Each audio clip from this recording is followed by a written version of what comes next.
Assalamu alaikum dear students, my name is Mubashir Ahmed. I am here to teach you physics class 9. Dear students, हमने last lecture में new chapter start किया था which is called chapter number 4 gravitation. Dear students, हमने last lecture में discuss किया law of gravitation, force of gravitation. आज हम उसी topic का सब topic discuss करेंगे gravitational field, field force and gravitational field strength. ठीक है डियर स्टूडेंट्स, हम बात करते हैं ग्रेविटेशन फील्ड की।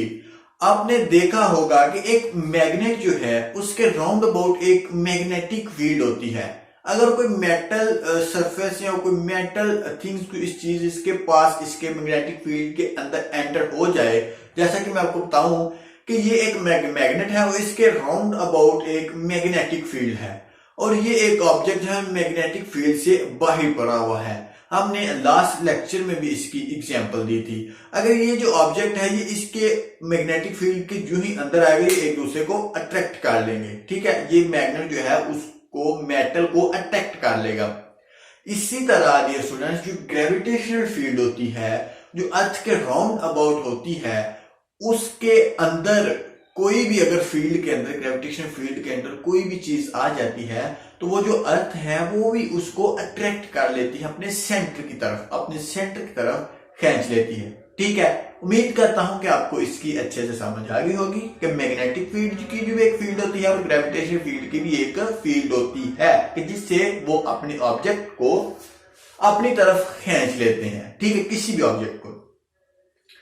अभी हम बात करते हैं कि डियर स्टूडेंट्स, ये हमारे पास एक मैस है और ये हमारे पास एक अर्थ है। हमने अभी बात ये की कि जो अर्थ के राउंड अबाउट में मैग्नेटिक फील्ड होती है, कोई भी चीज अगर उसके अंदर उस मैग्नेटिक फील्ड ग्रेविटेशनल फील्ड के अंदर आ जाता है तो अर्थ जो है अपनी तरफ उसको खींच लेती है। ये है और ये इसका सेंटर ऑफ अर्थ है, इसकी ये सेंटर ऑफ अर्थ है। इसका मैस जो है ये है ME। ठीक है, mass of earth capital M and साथ जो है उसका E। इसका जो मैस है वो है स्मॉल m। ठीक है, ये इसका सेंटर है। हमने लास्ट लेक्चर में इन डिटेल डिस्कस किया था कि हम इसकी जो ग्रेविटेशनल फोर्स होती है वो कैसे फाइंड करते हैं। ठीक है, अब हम ग्रेविटेशनल फील्ड फाइंड करते हैं कि ये इसका सेंटर ऑफ से जो डिस्टेंस है, सॉरी लाइन जो है वो स्ट्रेट नहीं हुई, तो इसका जो डिस्टेंस है ये है R। इनका डिस्टेंस जो है ये R है और ये दोनों जो हैं ये आपस में जो है फोर्स लगा रहे हैं। और ये कौन सी फोर्स है? ये फोर्स ऑफ अट्रैक्शन है, ये ग्रेविटेशनल फोर्स लगा रहे हैं। कौन सी force? Of gravity, force of attraction, force of gravitation. ठीक है, और ये इन दोनों का डिस्टेंस है R। हमने लास्ट लेक्चर में जो लॉ ऑफ ग्रेविटेशन को प्रूव किया था वो हमने क्या प्रूव किया था कि जो F है हमारे पास वो इक्वल होता है capital G mass of one body and mass of an other body divided by square of the distance between two masses। ठीक है, अब हम इसको निकालते हैं कि इसमें जो ग्रेविटेशनल फील्ड है वो किसकी इक्वल है। ग्रेविटेशनल फील्ड ऑफ अर्थ जो है वो इक्वल है ऐसे ही same as it is G रहेगा। mass of one body ये है M, mass of one body and mass of another body ME, ये है ME हमारे पास। एंड नीचे जो है ये D का स्क्वायर है, इसमें दैट डिस्टेंस का स्क्वायर है, तो यहां पे डिस्टेंस है R और ये R का स्क्वायर है। ये हमारे पास आ गया ग्रेविटेशनल फील्ड आ गई। ठीक है डियर स्टूडेंट्स, हमने ग्रेविटेशनल फील्ड को निकाल लिया। उम्मीद करता हूं कि आपको अच्छे से समझ आ गई होगी। हमने लास्ट लेक्चर में इसको इन डिटेल डिस्कस किया। अब हम बात करते हैं कि the earth attract a body with a force equal to its weight. जो अर्थ है वो किसी ऑब्जेक्ट को, किसी बॉडी को उसी लिहाज से अट्रैक्ट करती है जितना उस बॉडी का वेट होगा। अगर उसका वेट 60 है तो वो 60 न्यूटन फी फोर्स लगाएगा उसको अट्रैक्ट करने के लिए। ठीक है, उम्मीद करता हूं कि आपको इस पॉइंट के अच्छे समझ आ गई होगी कि अगर अर्थ है उसके ऊपर कोई बॉडी है, अर्थ ने उसे अट्रैक्ट करना है तो जितना उस बॉडी का वेट होगा अर्थ उतने ही जो फोर्स के साथ उसको अट्रैक्ट करती है। ठीक है। नेक्स्ट पॉइंट है gravitational force is a non contact force. जो ग्रेविटेशनल फोर्स है वो नॉन कॉन्टैक्ट फोर्स है। इट्स मीन दैट कि अगर हम फॉर एग्जांपल हम एक बाल पकड़ा हुआ है हैंड में, अगर हम बाल को ऊपर फेंकते हैं तो उसकी जो स्पीड है वो आस्ता आस्ता कम होती जाएगी, लेकिन जो ही वो उसके ऊपर जो नीचे आएगा उसके ऊपर फोर्स एक्सर्ट होगी, ग्रेविटेशनल फोर्स उसके ऊपर लगेगी, उसकी स्पीड ज्यादा हो जाएगी।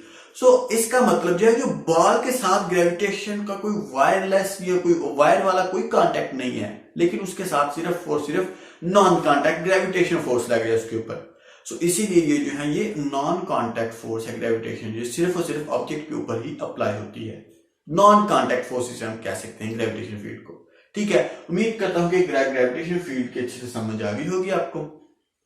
डियर स्टूडेंट्स, इसका मतलब यही है कि अगर अर्थ के राउंड अबाउट कोई भी बॉडी आ जाती है तो जो अर्थ है वो उसको अपनी तरफ खींच लेती है। ठीक है, बस इतनी सी बात है, और ये हम इसका फार्मूला भी प्रूव कर लिया।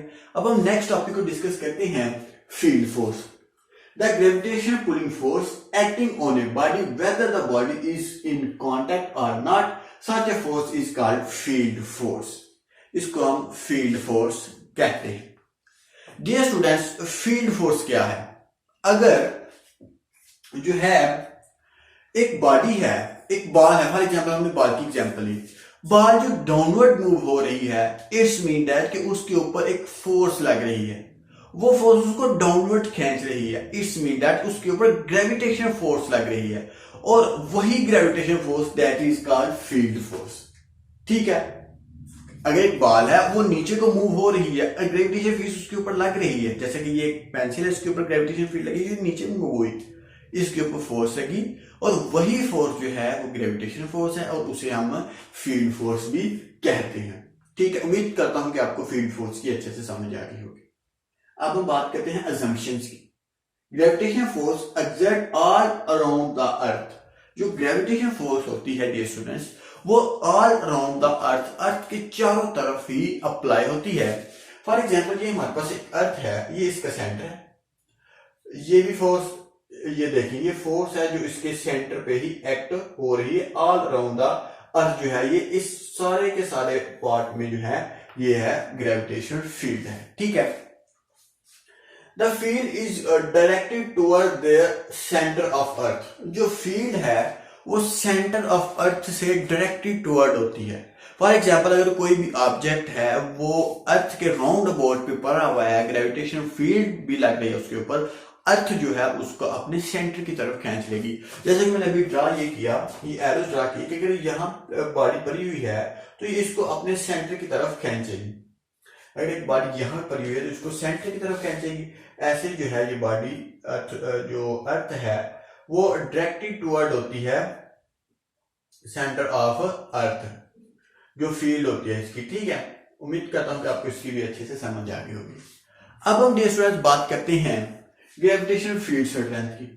In the gravitational field of the earth, the gravitational force per unit mass is called the gravitational field strength. Gravitation field strength का मतलब यह है कि कितनी फोर्स एक ऑब्जेक्ट के ऊपर लग रही है उसको ग्रेविटी करने के लिए, उसको ग्रेविटेशन करने के लिए। मतलब कि ये है एक ऑब्जेक्ट है हमारे पास, ये डाउनवर्ड मूव हुआ, इसके ऊपर ग्रेविटी की फोर्स लगी। हमने ग्रेविटेशन फील्ड स्ट्रेंथ में ये देखना है कि इसके ऊपर कितनी फोर्स लगी कि ये डाउनवर्ड मूव हुआ, अर्थ की तरफ मूव हुआ, अर्थ ने कितनी फोर्स इसके ऊपर लगाई। ये है कि ग्रेविटेशनल फील्ड स्ट्रेंथ। ये नॉर्मली ये स्टूडेंट्स जो पार्ट्स अर्थ के बहुत ही करीब होते हैं उनके लिए जो ग्रेविटेशनल फील्ड है इसकी न्यूमेरिकल वैल्यू है 10 जो है न्यूटन पर किलोग्राम। ये जो है ये उन ऑब्जेक्ट्स के लिए field of gravitational field of strength है जो कि अर्थ के बहुत ही करीब हैं। ठीक है, उम्मीद करता हूं कि आपको इस आज वाले लेक्चर की अच्छे से समझ आ गई होगी। डियर स्टूडेंट्स, हमने इस फार्मूले को लेकर एक एग्जाम्पल को करना है। एग्जाम्पल यही है कि वो 2 लेड स्फीयर हैं, उसके क्या है 2 लेड स्फीयर हैं, और ईच स्फीयर का जो मास है वो है 1000 किलोग्राम। ठीक है, 1000 किलोग्राम है, और हमारे पास जो डिस्टेंस है वो भी गिवन है। डिस्टेंस क्या है 1 मीटर अपार्ट। उनके सेंटर से जो डिफरेंस है वो भी 1 मीटर अपार्ट है। सो हमने डियर स्टूडेंट्स, हमारे पास एक एग्जांपल है, एग्जांपल नंबर 5.1। इसकी रीडिंग में करता हूं कि हमारे पास 2 लेड स्फीयर हैं। उनका मैस जो है, एक का मैस 1000 ग्राम है और दूसरे का भी 1000 किलोग्राम ही है। सॉरी, किलोग्राम की बात कर रहा हूं। और वो जो एक दूसरे से डिस्टेंस पे है, वो कितने डिस्टेंस पे है? वो 1 मीटर डिस्टेंस है उन दोनों का, ठीक है। एंड देन हमने फाइंड क्या करना है? हमने फाइंड करना है इन दोनों के दरमियान जो ग्रेविटेशन फोर्स है उसको फाइंड करना है। सो ग्रेविटेशन फोर्स का हमने फार्मूला ये है हमारे पास, हमने फार्मूला लास्ट लेक्चर में प्रूव भी कर लिया था। हमारे पास जो गिवन डाटा है वो हमारे पास है m1 is equal to 1000 kilogram and m2 is equal to also 1000 kilogram and जो हमारे पास डिस्टेंस है वो किसके इक्वल है? 1 मीटर के, ठीक है। एंड हमने फाइंड करना है, वो फाइंड करना है, F फाइंड करना है, ग्रेविटेशनल फोर्स हमने फाइंड करनी है। सो ग्रेविटेशनल फोर्स जो है उसका जो फार्मूला है वो किसके इक्वल? उसका फार्मूला है कैपिटल G, ठीक है। ये एक ग्रेविटेशनल कांस्टेंट है, m1 m2 ओवर d का square. g is a gravitational force, sorry, gravitational constant, and m is a mass and m2 is also mass, and जो d है वो क्या है? ये है distance between their center। So gravitation field का जो, सॉरी, ग्रेविटेशन कांस्टेंट है उसकी वैल्यू हमने लास्ट लेक्चर में डिस्कस की और मैंने ये भी आपको बताया कि जब भी हमने न्यूमेरिकल यूज करना है, न्यूमेरिकल करने हैं, तो ये वैल्यू हमें गिवन नहीं होगी। सो हमें ये खुद याद करनी पड़ेगी। इसकी क्या वैल्यू होती है? इसकी वैल्यू होती है 6.67 क्रॉस 10 की पावर माइनस 11, ठीक है। और साथ न्यूटन स्क्वायर एंड पर किलोग्राम का स्क्वायर। सो क्रॉस m1 क्या है? m1 हमारे पास है, m1 क्या है हमारे पास? 1000 एंड हमारे पास अगेन 1000 है और साथ हम लिख लेते हैं ये d, और d का हमारे पास स्क्वायर है, d डिस्टेंस 1 मीटर है। अगर हम इसको सिंप्लीफाई करेंगे कैलकुलेटर से तो हमारे पास आंसर आएगा 6.673 क्रॉस 10 की पावर हमारे पास आएगा -5 न्यूटन। सो ये फोर्स है जो दो ऑब्जेक्ट हैं एक दूसरे के ऊपर लगा रहे हैं, ठीक है। सो डियर स्टूडेंट्स, हमारा यही था आज का चैप्टर और सॉरी टॉपिक। हमने ग्रेविटेशन फील्ड की बात की, नेक्स्ट हमने फील्ड फोर्स की बात की, उसके बाद हमने बात की फील्ड स्ट्रेंथ की बात की और हमने एक एग्जांपल भी देख ली ताकि हमें इस फार्मूले में जब भी न्यूमेरिकल आ जाए तो हमें कोई भी कंफ्यूजन ना हो। सो उम्मीद करता हूं कि आपको इस टॉपिक ऐसे समझ आ गई होगी। लेकिन एक बात जरूर याद रखिएगा कि किसी भी पॉइंट के अगर आपको इसमें कोई डाउट है या कोई भी है तो आप जरूर कमेंट करके जरूर पूछिएगा। सो अल्लाह हाफिज, स्टे ब्लेस्ड।